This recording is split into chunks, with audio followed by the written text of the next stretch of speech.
Hello everyone, मेरा नाम है श्रीकांत और आप सभी का राइट एजुकेशन पे स्वागत है। आज का ये टॉपिक एनसीईआरटी नोट्स के ऊपर बेस्ड होने वाला है, तो चलिए शुरू करते हैं। नोट्स का पहला टॉपिक है अपवार्जक आर्थिक क्षेत्र। यह 200 नॉटिकल मील तक समुद्र तट से लगे हुए सीमा क्षेत्र को कहते हैं। एक नॉटिकल मील का अर्थ है 1.852 किलोमीटर, यानी 200 नॉटिकल माइल बराबर कितने हो गए? 370.4 किलोमीटर। अंतर्राष्ट्रीय स्तर पर व्यवस्थित तरीके से संसाधन संरक्षण की वकालत 1968 में क्लब ऑफ रोम ने की थी। वुडलैंड आयोग, जिसका आवर कॉमन फ्यूचर मोटो शब्द था, यह 1987 में प्रस्तुत किया गया था, जो कि संसाधन संरक्षण के बारे में था। पृथ्वी सम्मेलन, जो कि 1992 में, जिसे एजेंडा 21 के नाम से भी जाना जाता है, रियो डी जेनेरो ब्राजील में आयोजित हुआ था। पृथ्वी पर स्थित मैदानों के बारे में जानकारी हम लोग प्राप्त आगे करेंगे, जो कि कुल भूभाग का 43% पर फैला हुआ है। इसके अलावा पर्वत 30% भूभाग पर और पठार 27% पृथ्वी के भूभाग पर फैला हुआ है। भारतीय वन्यजीव संरक्षण अधिनियम, जो कि 1972 में आया था, और बाघ परियोजना, जो कि 1973 में आया था, इन दोनों में काफ़ी कन्फ्यूज़न होती है, इसलिए इन दोनों को सही से याद कर लेंगे। देखिए, अब ये टीचर रिक्रूटमेंट एग्ज़ाम 1 में पूछा जा चुका है। छोटा नागपुर क्षेत्र में मुंडा और संथाल जनजातियां महुआ और कदम के पेड़ों की पूजा करते हैं। उड़ीसा और बिहार की जनजातियां शादी के दौरान आम इमली के पेड़ की पूजा करते हैं। यहाँ पर मैंने शॉर्ट में लिख भी दिया है, मुंडा महुआ की पूजा करते हैं और संथाल कदम की।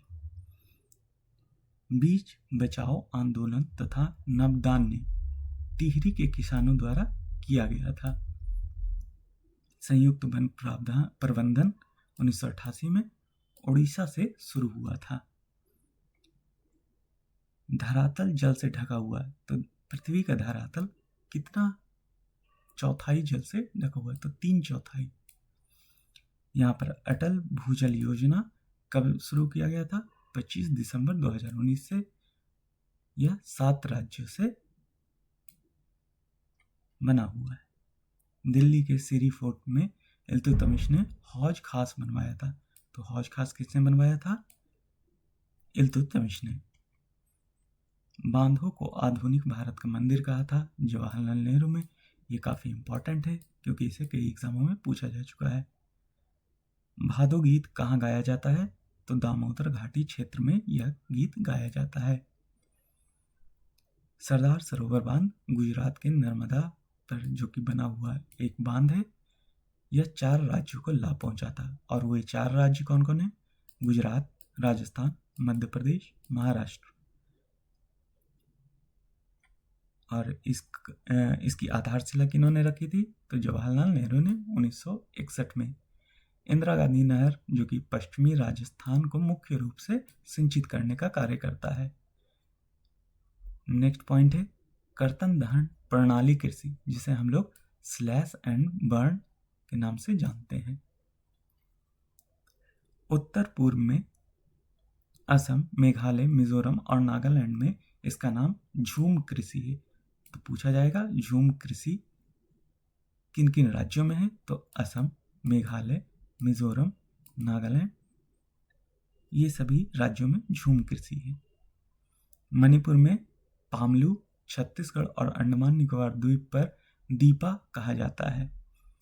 मैक्सिको और मध्य अमेरिका में इसे मिल्पा के नाम से जाना जाता है।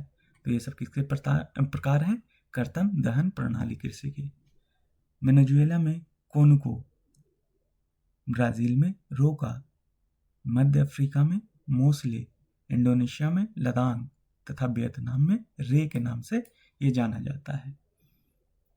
तो आपको एग्जाम में इन सभी के नाम दे दिए जाएंगे और इन्हें मैच द फॉलोइंग के तौर पे भी पूछा जा सकता है, इसलिए ये इम्पॉर्टेंट है। रोपण कृषि, जिसे वाणिज्य कृषि के नाम से जाना जाता है, चाय, कॉफी, रबर, गन्ना, केला इत्यादि वाणिज्य फसलों के नाम हैं। कॉफी का सबसे ज्यादा उत्पादन किस राज्य में होता है? तो वह कर्नाटक में होता है। Largest coffee producer state in India, लगभग 70% अकेला यही राज्य कॉफी का प्रोडक्शन करता है। चारा एक कैसा फसल है? तो यह एक जायद फसल है।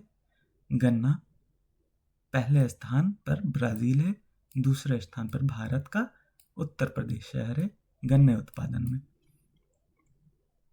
यहाँ पर हम लोग देख सकते हैं कि तिल जो कि उत्तर भारत में खरीफ तथा दक्षिण भारत में रबी की फसल है, तो तिल ही एक ऐसा फसल है जो कि उत्तर भारत में खरीफ तथा दक्षिण भारत में रबी की फसल है। भारतीय कॉफी का प्रकार कौन सा है? तो अरेबिका कॉफी। यह कहाँ से लाया गया था? तो यमन से लाया गया था। सुनहरा रेशा के नाम से कौन सा फेमस है? तो वह जूट है। जूट को हम लोग क्या कहते हैं? सुनहरा रेशा। भूदान आंदोलन या रक्तहीन क्रांति किन्होंने शुरू किया था? तो वह विनोबा भावे ने 18 अप्रैल 1951 में। और वह स्थान कौन सा था? पोचमपल्ली, जो कि तेलंगाना में पड़ता है। एक ही फसल लंबे चौड़े क्षेत्र में उगाई जाती है तो उसे कैसी फसल कहेंगे? कैसी कृषि? रोपण कृषि। रबी फसल में चना आते हैं, फलीदार फसल में दालें आते हैं। दंत मंजन में होता है, तो दंत मंजन जो कि हम लोग ब्रश में यूज करते हैं, उसमें सिलिका, चूना पत्थर, एल्युमिनियम ऑक्साइड इत्यादि फ्लोराइड दांतों को गलने से रोकता है। और चमक में के लिए इसमें क्या होता है? अवरक। बनाया किससे जाता है सफेद? तो यह टिटेनियम ऑक्साइड द्वारा प्राप्त किया जाता है। टिटेनियम ऑक्साइड प्राप्त किया जाता है रूटाइल, इल्मेनाइट, एनाटेज नामक खनिज से। टूथब्रश व पेस्ट ट्यूब पेट्रोलियम से प्राप्त प्लास्टिक की बनी होती है। खनिज अयस्कों में पाए जाते हैं। यानी कि यहाँ पर खनिज किस में पाए जाते हैं? तो अयस्कों में। अवसादी चट्टानों में दूसरी श्रेणी के खनिजों में जिप्सम, पोटास, नमक व सोडियम सम्मिलित है। इसका निर्माण शुष्क प्रदेशों में बाष्पीकरण के फलस्वरूप होता है। सबसे बढ़िया लौह अयस्क कौन सा है? तो वह मैग्नेटाइट है। इसमें 70% लौहांश पाए जाते हैं। लौह अयस्क का 97% उत्पादन उड़ीसा, झारखंड, छत्तीसगढ़, कर्नाटक, और कर्नाटक का कौन? तो कुद्रेमुख, और छत्तीसगढ़ का बेलाडीला पहाड़ी, और उड़ीसा का मयूरभंज व केंदुझर। झारखंड का कौन सा है? तो सिवूम से प्राप्त होता है। और यहाँ पर H मैंने दे रखा है। तो ये सभी किस प्रकार के लौह अयस्क का उत्पादन करते हैं? तो यह हेमेटाइट। 1 टन इस्पात बनाने में लगभग 10 किलो मैग्नीज की आवश्यकता होती है। तो यह भी इम्पॉर्टेंट है आपके एग्जाम के पॉइंट ऑफ व्यू से। मैग्नीज का उपयोग, और मैग्नीज का एटॉमिक नंबर क्या होता है? 25। मैग्नीज का उपयोग किस किस चीज में होता है? तो ब्लीचिंग पाउडर में, कीटनाशक दवाएं में, और पेंट बनाने में इसका उपयोग किया जाता है। अलौह अयस्क खनिज तांबा, बॉक्साइट, सीसा और सोना, इन सभी को क्या कहेंगे? अलौह अयस्क खनिज। तांबा MP के बालघाट में सबसे अधिक 52% पाया जाता है। इसके अलावा झारखंड का सेबू और राजस्थान का खेतड़ी भी तांबा उत्पादन के लिए फेमस है। अवरक का रंग कैसा हो सकता है? पारदर्शी भी हो सकता है, काला भी, हरा भी, लाल, पीला, भूरा तथा अन्य रंगों में भी यह अवरक उपलब्ध होता है। ऊर्जा के बारे में अब नेक्स्ट टॉपिक में हम लोग पढ़ेंगे। ऊर्जा 2 प्रकार की होती है, एक परंपरागत, एक अपरंपरागत, जिसे कहेंगे नवीकरणीय और गैर नवीकरणीय। तो परंपरागत में कौन आ जाएंगे? लकड़ी, कोयला, उपले, पेट्रोलियम, प्राकृतिक गैस, जल, ताप विद्युत। और गैर परंपरागत में सौर, पवन, ज्वारीय, भूतापीय, बायोगैस, परमाणु ऊर्जा। धातु शोधन में बिटुमिनस का प्रयोग किया जाता है। भारत में कोयले का 2 प्रमुख भूगर्भिक युग हुआ था, जिसे एक 2 लाख वर्ष पहले से अधिक है वह गोंडवाना युग कहलाता है, और 55 लाख से पुराना जो होगा वह टर्सरी। लौह अयस्क निर्मित है, तो लौह अयस्क किन किन चीजों से बना है? लौह अयस्क तथा एल्युमिनियम बॉक्साइट से। पहला सफल सूती वस्त्र उद्योग 1854 में मुंबई में लगाया गया। यह ट्री4 के लिए इम्पोर्टेंट में शामिल होता है, हो सकता है उस एग्जाम में पूछा जाए। पटसन निर्यातक पहला बांग्लादेश है, दूसरा भारत है। भारत में प्रथम पटसन जूट उद्योग कोलकाता रिसरा में 1855 में लगाया गया। प्रगल्को में बॉक्साइट कच्चे पदार्थ के रूप में प्रयोग में किया जाता है, तो सेमेल्टर्स में बॉक्साइट कच्चे पदार्थ के रूप में प्रयोग किया जाता है। भारत में पोटास या पोटेशियम का भंडार नहीं है, तो पोटास और पोटेशियम का भंडार भारत में ना के बराबर है। सीमेंट का कच्चा माल कौन कौन कहलाता है? तो चूना पत्थर, सिलिका, जिप्सम, कोयला और विद्युत ऊर्जा। प्रथम सीमेंट उद्योग सन 1904 में चेन्नई में लगाया गया था। उद्योग में 4 प्रकार के प्रदूषण करते हैं। उद्योग 4 प्रकार के प्रदूषण करते हैं: वायु, जल, भूमि और ध्वनि प्रदूषण।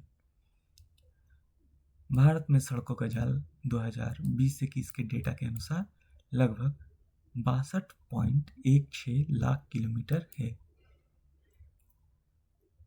उत्तर से दक्षिण गलियारा क्या कहलाता है? श्रीनगर से कन्याकुमारी, जिसे NH44 के नाम से जानते हैं। वहीं पूर्व से पश्चिमी गलियारा सिलचर असम से पोरबंदर तक फैला हुआ है, और पोरबंदर कहाँ है? तो गुजरात में। इसे NH27 के नाम से जाना जाता है। भारत में अंतःस्थलीय नौ संचालन मार्ग की कुल लंबाई कितना है? 14,500 किलोमीटर।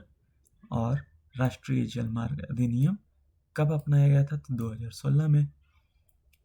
अब यहाँ पर जल मार्ग के बारे में थोड़ा जान लेते हैं। जल मार्ग 1 जो कि 1620 किलोमीटर लंबा है, यह हल्दिया और प्रयागराज को आपस में जोड़ता है। यह गंगा नदी पर बना हुआ है। जल मार्ग 2 या 891 किलोमीटर लंबा सादिया धोबरी ब्रह्मपुत्र नदी पर स्थित है। जल मार्ग 3 205 किलोमीटर लंबा है, जो कि केरल कोट्टापुरम से कोलम तक उद्योग मंडल तथा चंपाकार नहरें इसी में है। भारतीय समुद्र तट रेखा 7,516.6 किलोमीटर है, और इसकी लंबाई 2025 के डेटा के अनुसार 11,098 यानी कि 48% बढ़ गया है। 12 प्रमुख 200 मध्य छोटे पतन है। प्रथम पतन कौन सा था? दीनदयाल पतन, कांडला, कच्छ, गुजरात में, जिसे ज्वारीय पतन हम लोग जानते हैं। यह कैसा पतन है? तो ज्वारीय पतन। कौन सा राज्य हजीरा विजयपुर जगदीशपुर पाइपलाइन से नहीं जुड़ा है? तो यह महाराष्ट्र नहीं जुड़ा है, जबकि MP, गुजरात और UP इससे जुड़े हुए हैं।